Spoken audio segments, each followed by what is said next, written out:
تو قرآن کہتا ہے وَتَرَكْنَا بَعْضَهُمْ يَوْمَئِذٍ يَمُوجُ فِي بَعْضٍ، ہم ان میں سے بعض کو بعض میں چھوڑ دیں گے، بہت کثرت ہوگی۔ وَنُفِخَ فِي الصُّورِ، اور پھر سور پھونکا جائے گا۔ قرآن میں تو یہ کہ سور پھونکا جائے گا ایسے لگ رہا ہے جیسے فوراً پھونکا جائے گا، مگر احادیث میں تفسیر ہے کہ فوراً نہیں پھونکا جائے گا۔ یاجوج ماجوج قیامت کی نشانیوں میں سے ایک بہت بڑی نشانی ہوگی، یعنی یہ اس بات کی علامت ہوگی کہ اب قیامت بہت قریب ہے۔ تو حضرت عیسیٰ ابن مریم علیہ السلام جب نازل ہوں گے، میں تھوڑی سی ترتیب بیان کر دیتا ہوں کہ جو کیونکہ بات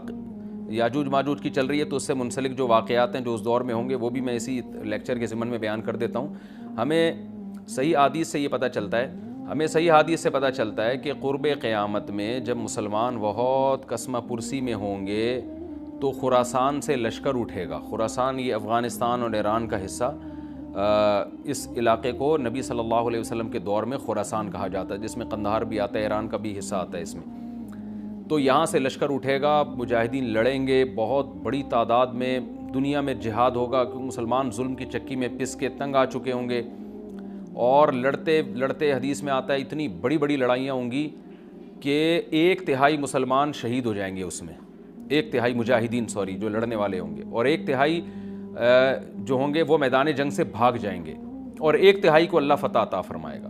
تو جو 1/3 میدان جنگ سے بھاگ جائیں گے، نبی صلی اللہ علیہ وسلم نے فرمایا ان کی توبہ کبھی قبول نہیں ہوگی۔ جو 1/3 شہید ہو جائیں گے وہ افضل ترین شہداء ہوں گے اس وقت کے، اور 1/3 کو اللہ تعالیٰ غلبہ عطا فرمائیں گے۔ ایک واقعہ تو ہمیں قرب قیامت میں نبی صلی اللہ علیہ وسلم سے یہ ملتا ہے صحیح حدیث سے۔ دوسرا ہمیں یہ ملتا ہے کہ قرب قیامت ہی میں مسلمان قسمہ پرسی کا شکار ہوں گے، تو تلاش کریں گے حضرت مہدی کو، کیونکہ حضرت مہدی وہ شخصیت ہیں جن پہ تمام نیک لوگ جمع ہو جائیں گے اور وہ مسلمانوں کی میدان جنگ میں کمانڈ کریں گے، جہاد میں کمانڈ کریں گے۔ تو ان کو بیت اللہ میں تلاش کیا جائے گا، وہ رسول اللہ صلی اللہ علیہ وسلم کی اولاد میں ہوں گے، اور لوگ ان کو پہچان لیں گے، اہل اللہ پہچان کر ان کو اپنا امیر بنائیں گے، اور ان کی قیادت میں پھر لڑائی اور جہاد شروع ہوگا۔ اور یہ لڑائی جب دمشق میں لڑائی ہو رہی ہوگی تو دمشق میں عصر کی نماز کے وقت حضرت مہدی، میں نے جو یہ کہا کہ دمشق میں لڑائی ہو رہی ہوگی، مقصد یہ نہیں ہے کہ دمشق کوئی میدان جنگ بنا ہوا ہوگا، مقصد یہ ہے کہ وہ مجاہدین کا لشکر دمشق میں ہوگا عصر کی نماز کے وقت، لڑائی چاہے کسی اور میدان میں ہو رہی ہو،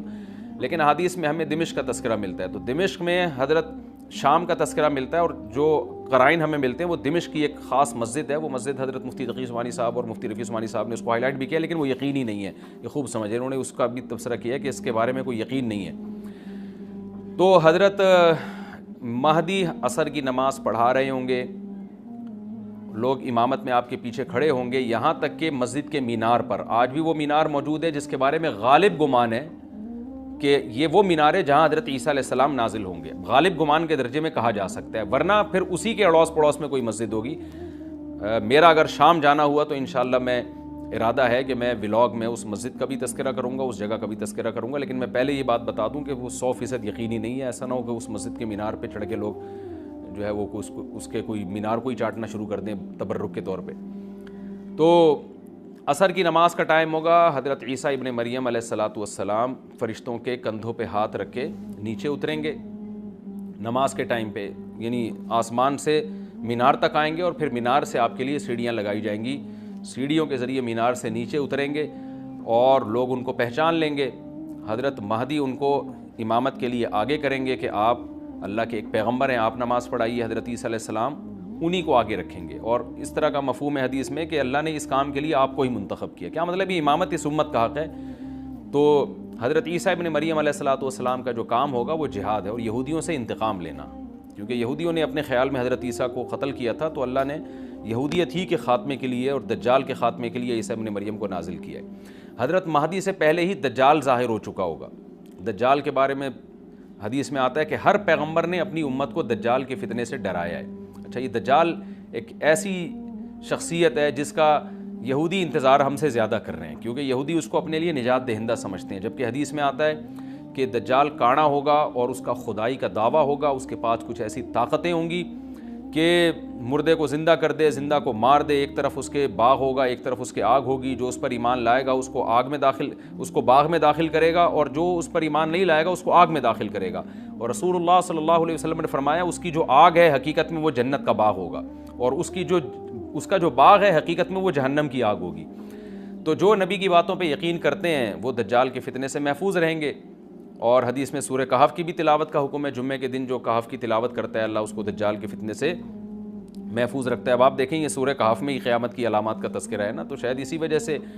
کیونکہ جو سورہ کہف پڑھتا رہے گا وہ یاجوج ماجوج کے واقعات بھی پڑھتا رہے گا اور اللہ کی قدرت کے واقعات بھی پڑھتا رہے گا، تو دجال کے فتنے سے اللہ اس کو اس برکت سے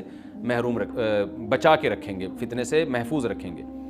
تو وہ ایسی ایسی طاقتیں دکھائے گا، بے وقوف لوگ اس پہ ایمان لے آئیں گے۔ حدیث میں آتا ہے کہ کاڑا کبھی بھی خدا نہیں ہو سکتا، یعنی اس کی تو ایک آنکھ ہوگی نہیں، لیکن بے وقوف لوگ اس کے یہ کچھ ظاہری کمالات دیکھیں گے، یہ نہیں دیکھیں گے کہ یہ تو شکل بھی اس کی اچھی نہیں ہے، یعنی خدا کم از کم جمال والا ہوتا ہے نا، یہ تو ہے بھی کاڑا،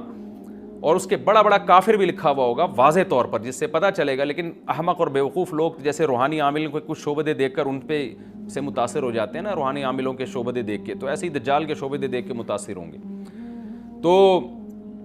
بہت لوگوں کو، خلقت کو، بہت بڑی امت کو گمراہ کرے گا دجال، اہل اللہ کو اللہ تعالیٰ اس کے فتنے سے محفوظ رکھے گا۔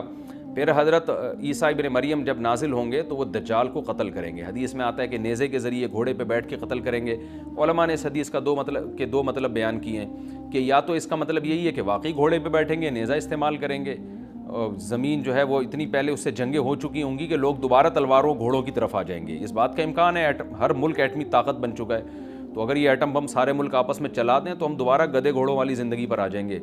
ٹیکنالوجی ساری تباہ و برباد ہو جائے گی، انسان کی ترقی۔ تو اس بات کا بھی امکان ہے کہ کوئی اس سے پہلے ہو سکتا ہے کوئی ایسی جنگ عظیم ہو کہ انسانیت دوبارہ پہاڑوں پتھروں کے دور میں آ جائے۔ لیکن ظاہر یہ معلوم ہوتا ہے کہ رسول اللہ صلی اللہ علیہ وسلم نے جو کلام کیا ہے، ظاہر ہے اس دور کے لحاظ سے جو لوگوں کے جہاں تک جو لوگوں کی مینٹل اپروچ ہے وہاں تک، تو نبی صلی اللہ علیہ وسلم میزائل یا اور ٹینکوں کا تذکرہ کرتے تو کیا سمجھ میں آتا؟ تو گھوڑے سے مراد ہے جو اس زمانے کا گھوڑا ہوگا، اور نیزے سے مراد ہے اس زمانے کا جو اسلحہ ہوگا، کیونکہ نیزہ نبی کے دور کا ایک مناسب اسلحہ تھا اور گھوڑا نبی کے دور کی میدان جنگ کی ایک مناسب سواری تھی۔ تو اس سے یہ بھی پتہ چلتا ہے کہ ہو سکتا ہے عیسیٰ ابن مریم نیزے کے بجائے کلاشنکوف کا استعمال کر لیں، تو یعنی وہ نیزہ جو ہے وہ اس کلاشنکوف کی یا جو بھی اسلحہ اس وقت حضرت عیسیٰ ابن مریم استعمال کریں گے اس کی ایک تعبیر ہے، تو اس کا بھی پورا امکان ہے۔ تو ہمیں بہرحال اتنا ایمان ہمارے لیے ضروری ہے کہ دجال کو قتل کرنے والی جو ذات ہے، جو شخصیت ہے، وہ عیسیٰ ابن مریم علیہ السلام ہے۔ تو حضرت عیسیٰ کے ذریعے اللہ تعالیٰ دجال کو قتل کریں گے، اور حضرت عیسیٰ کی قیادت میں زبردست جہاد ہوگا۔ حدیث میں آتا ہے کہ عیسیٰ ابن مریم اس دنیا کو امن سے بھر دیں گے، اتنا امن ہو جائے گا اور اتنی مالی فراوانی ہوگی، اتنی مالی، کیونکہ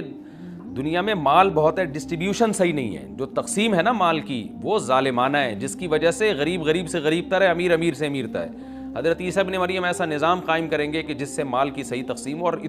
لوگ اٹھیں گے زکوٰۃ کا مستحق تلاش کریں گے اور لوگوں کو زکوٰۃ کا مستحق نظر نہیں آئے گا، غریب تلاش کرنا مشکل ہو جائے گا۔